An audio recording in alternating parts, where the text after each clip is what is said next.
Good morning, everyone. Thank you for the opportunity to present at this. My sincerest apologies for not being able to deliver this presentation in person today. And I really want to thank Francie and Alanna for making this presentation possible. And as you will have heard, my name is Alanna Riley, and I'm from the Technology Enhanced Learning team in the Teaching and Learning Centre at the University of Hare, East London campus.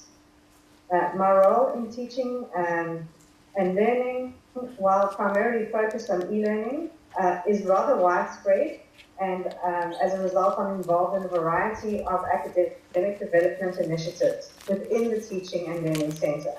This is particularly useful when it comes to taking an integrated approach to e-learning, or as we at Hare refer to it, technology enhanced learning.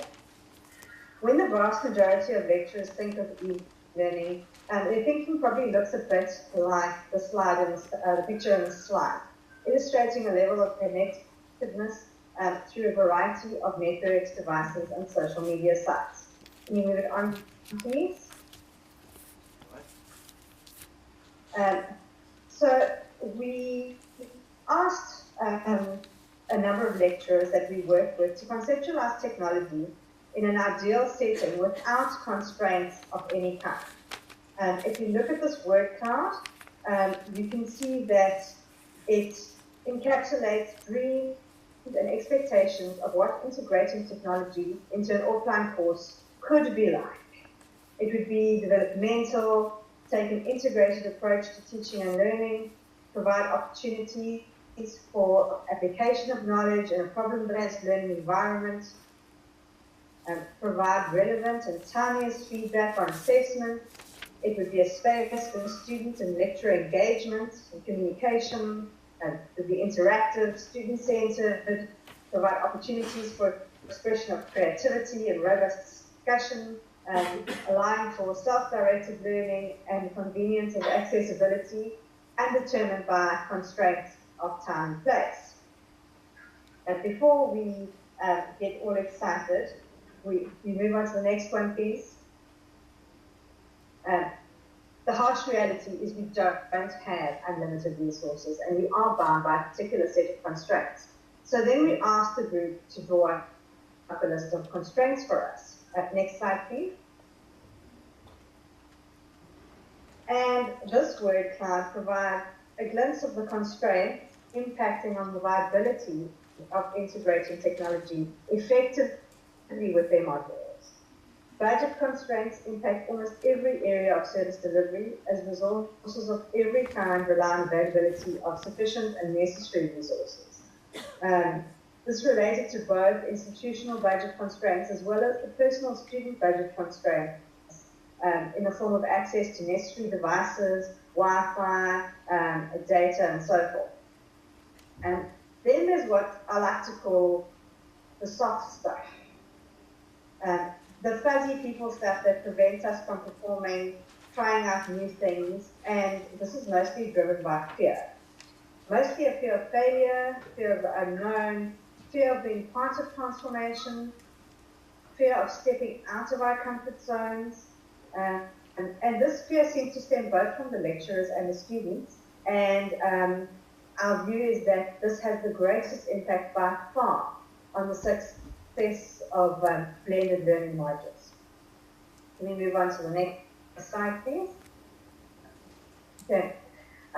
So if we go back and revisit the ideal, the enthusiasm is definitely there, but when we transpose this upon the reality of complaints and constraints, the prospect of integration in a meaningful way does seem extremely daunting. Next slide, please. So what happened? We originally worked with the willing, as we continue to do, and provided lecturers with the basics in terms of tools. And what happened was we had less than exciting practice. There was some online communication, mostly in the form of email communication and notifications to students, but communication was largely one way. We had a lot of content dumping where the offline courses were put online they weren't necessarily engaging the students in any meaningful way. Online assessment was rather low level and tended to make use of the true and false and multiple choice options rather than writing intensive scaffolded options. Very much teacher-centered and very little collaboration online. So essentially the offline courses with the online aspect. So we had lecturers that were just ticking a box as opposed to integrating technology in a meaningful way. Next slide, please. Okay, so then this begs the question of how could we engage them to improve the quality? Because as a result of many of the challenges, particularly the large class challenges, the challenges of teaching large classes and budget constraints, we realized we really needed to do something to improve this quality of blended learning model.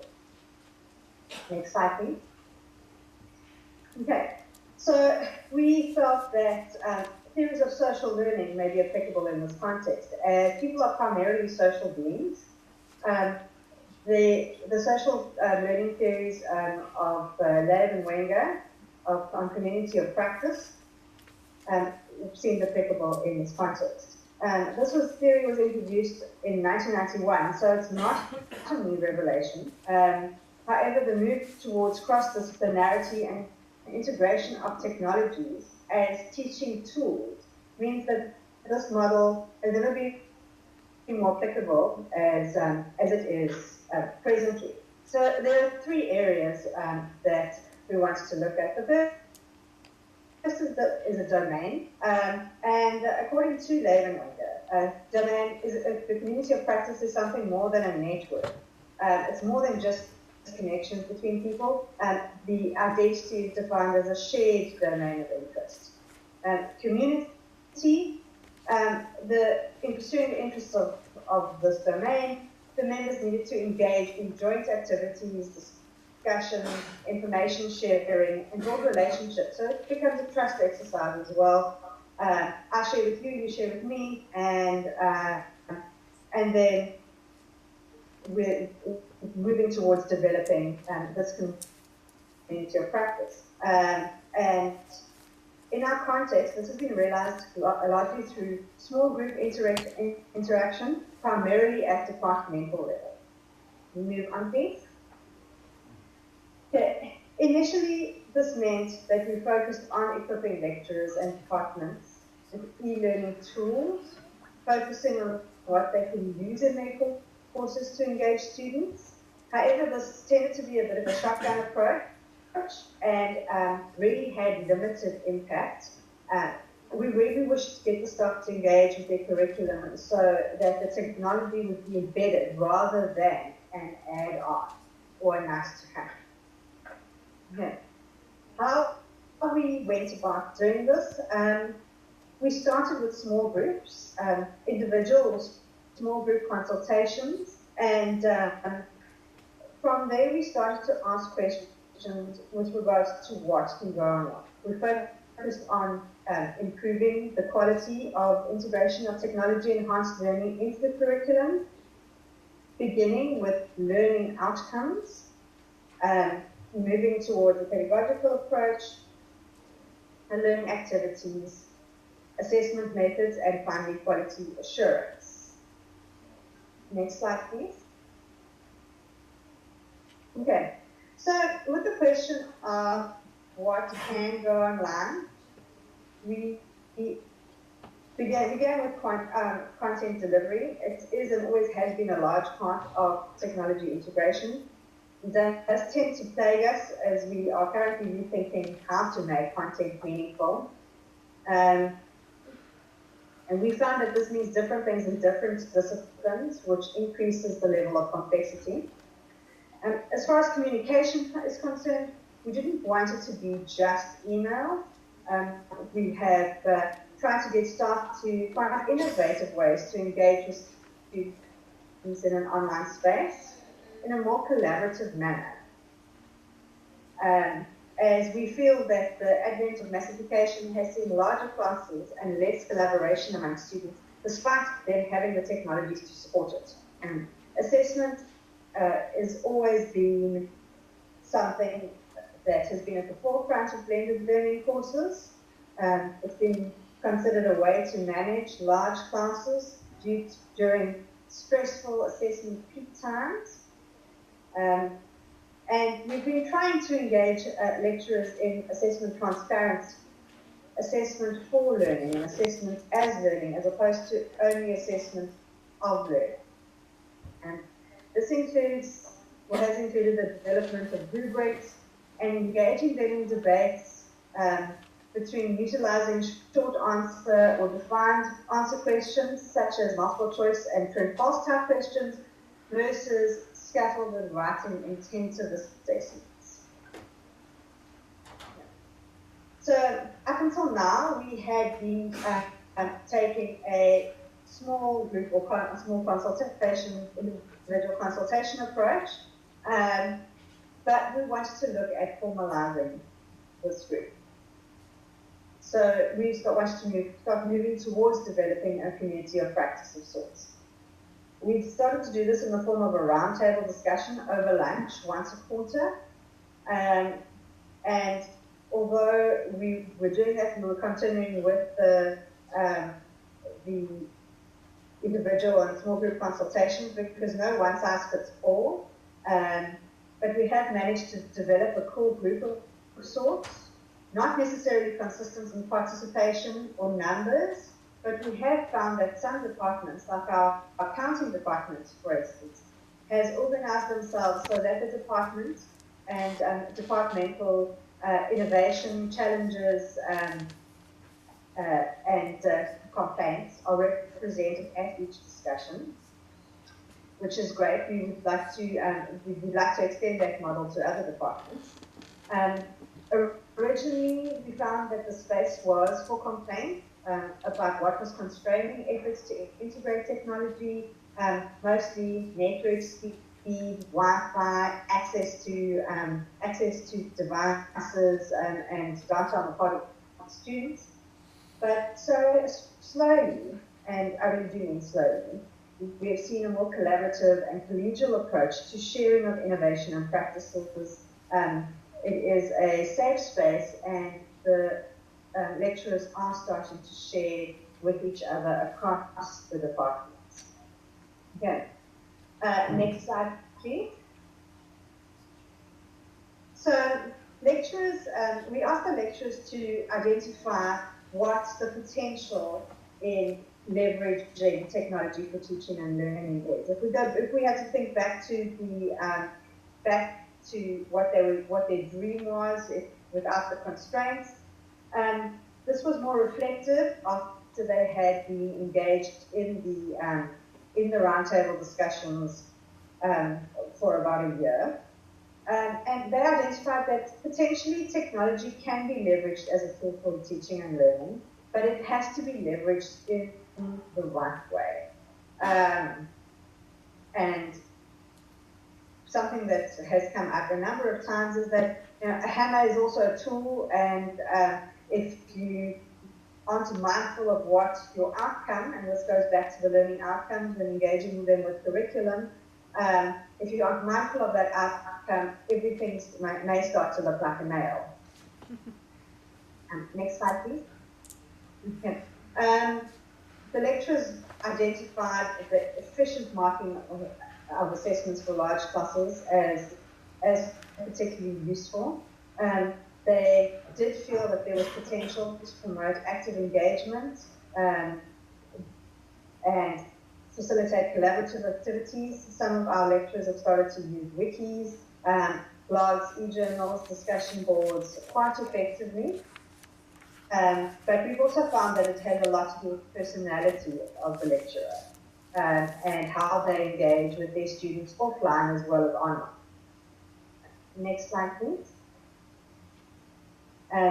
Of course, this also has increased the capacity for formative feedback through annotated formative assessment, as well as peer and lecturer feedback on topics. particularly when it comes to making use of the quick mark function in turn of end. Some of our lecturers with writing intensive courses have made use of that option quite a lot. It also facilitates communication between lecturers and students, as well as between the students themselves. And students in particular like the quick feedback from auto-graded tutorials. They like to see what their mark is and where they went from. Next slide, please. Almost finally, the way forward is that we will continue to work with the willing. We don't have a policy in place for the use of technology-enhanced learning integration, but it is written into our teaching and learning policy. It is not explicit. The policy, I think, is that we don't have a policy, but we would like people to be innovative in that domain. We continue to rely on our postgraduate diploma in higher education and training qualification to address relevant issues of pedagogy. We have modules in assessment, curriculum, nature of learning, and higher education and training context and web-based learning, whereby issues of pedagogy are addressed. It's a good starting point, especially for incoming staff members. And then what we plan to do, we haven't got there yet, but we plan to implement an annual event whereby blended learning excellence and innovation is showcased and rewarded, not in any monetary form, but simply by in terms of recognition. Thank you very much. That is